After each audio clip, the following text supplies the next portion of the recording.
প্রাণ কেড়ে নেওয়ার জন্য এরকম প্রাণঘাতী আঘাত হয়নি, সম্পত্তি ধ্বংস হয়নি। গতকাল বিএমএসের সমর্থক আরেকজন শামসুল হক, তার হোটেল ভাঙচুর হয়েছে, তার জীবিকা এটাকে মানে ধ্বংস করে দেওয়ার চেষ্টা হয়েছে। এটা বিভীষিকাময় পরিবেশ। একই শহর, কিন্তু দুই শিবির, দুই চিত্র। একটা শিবির বিরোধী দল শান্তিপূর্ণভাবে কিভাবে রাজ্যের উন্নয়ন এবং শ্রমিকের অধিকার প্রতিষ্ঠা করা যায় সেই লক্ষ্যে সে শপথে সম্মেলন শেষ করেছে। আর আরেকটা সম্মেলন শাসক দল, যারা বিকশিত ভারত, অমৃত ভারতের যারা সৈনিক, এরা একজনের মাথা আরেকজন ফাটাচ্ছে, একজনের জীবন আরেকজন কেড়ে নেওয়ার চেষ্টা করছে। এটা একটা চিত্র। আর একটা চিত্র গোমতী জেলার কাকরাবন। 18 সাল থেকে এই কাকরাবন,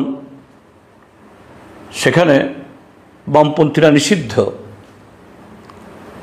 সিপিএমের পার্টি অফিস বারবার আক্রান্ত, কখনো পুড়িয়ে দেওয়া হয় কিছু হলেই, কখনো ভেঙে চুরে চুরমার করে দেওয়া হয়,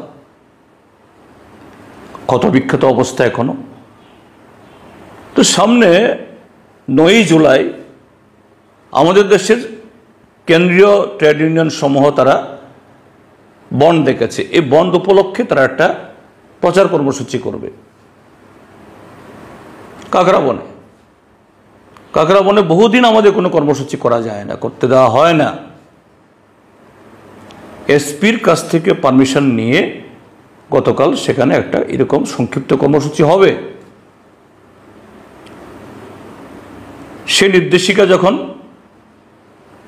থানায় গেল, কাকরাবন থানাতে, কাকরাবন থানা থেকে মণ্ডল কমিটি তারা জানলো সেখানে একটা কর্মসূচি হবে। আমাদের দেশের শ্রমিক আন্দোলন বা গণতান্ত্রিক আন্দোলনের তাদের বক্তব্য রাখার যে অধিকার, তা ব্যক্ত করার জন্য। কিন্তু মণ্ডল জানিয়ে দিল এই থানাকে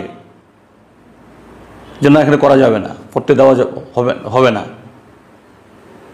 কোথায় যে সাংবিধানিক দায়িত্ব পালনে জনগণের ট্যাক্সের টাকায়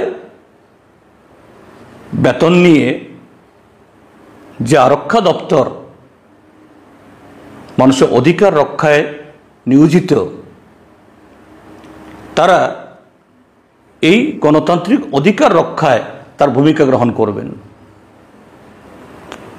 সেই আরক্ষা দপ্তরের যে থানার মধ্যে যারা দায়িত্বে আছেন, তারা যে ঊর্ধ্বতন কর্তৃপক্ষ পুলিশের এসপি, ডিস্ট্রিক্ট এসপির পারমিশন থাকা সত্ত্বেও মণ্ডলের নির্দেশে বলে দিচ্ছে যে না, মণ্ডলের পারমিশন নেই এখানে কর্মসূচি করার, কাজেই এটা আপনারা বাতিল করুন। কোথায় চলে গেছে? ত্রিপুরাজ্যের মাননীয় মুখ্যমন্ত্রী, তিনি প্রায় প্রতিদিন সরকারি অনুষ্ঠানে কিছু লোকজন জড়ো করে তিনি বলে বেড়াচ্ছেন অমৃতকাল, সুশাসন, ত্রিপুরাজ্য উন্নয়ন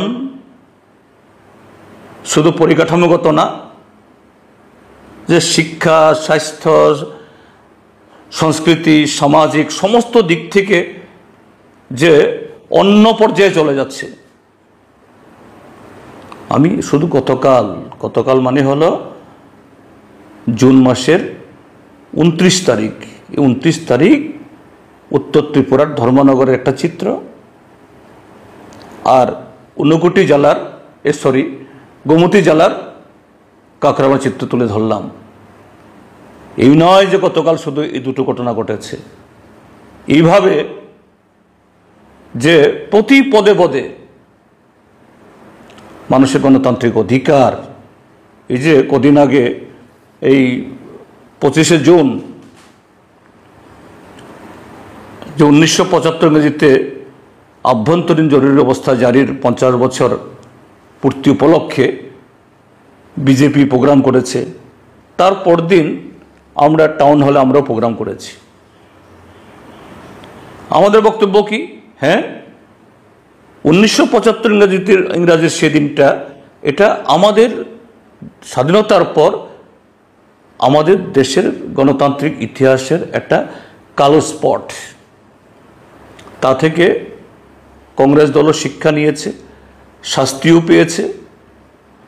নিশ্চয়ই কংগ্রেস দলের মধ্যে যারা শুভবুদ্ধি সম্পন্ন গণতান্ত্রিক অর্থাৎ আজকের যুগে, তারা সেই দিনগুলোকে সমর্থন করবেন না, এবং সেই দিনগুলো যাতে না আসে তারাও এ ব্যাপারে নিশ্চয়ই যে এই কি বলে এই অনুতপ্ত বা আগামী দিনের জন্য তারাও সেভাবে ভাববেন। কিন্তু আজকের শাসক দল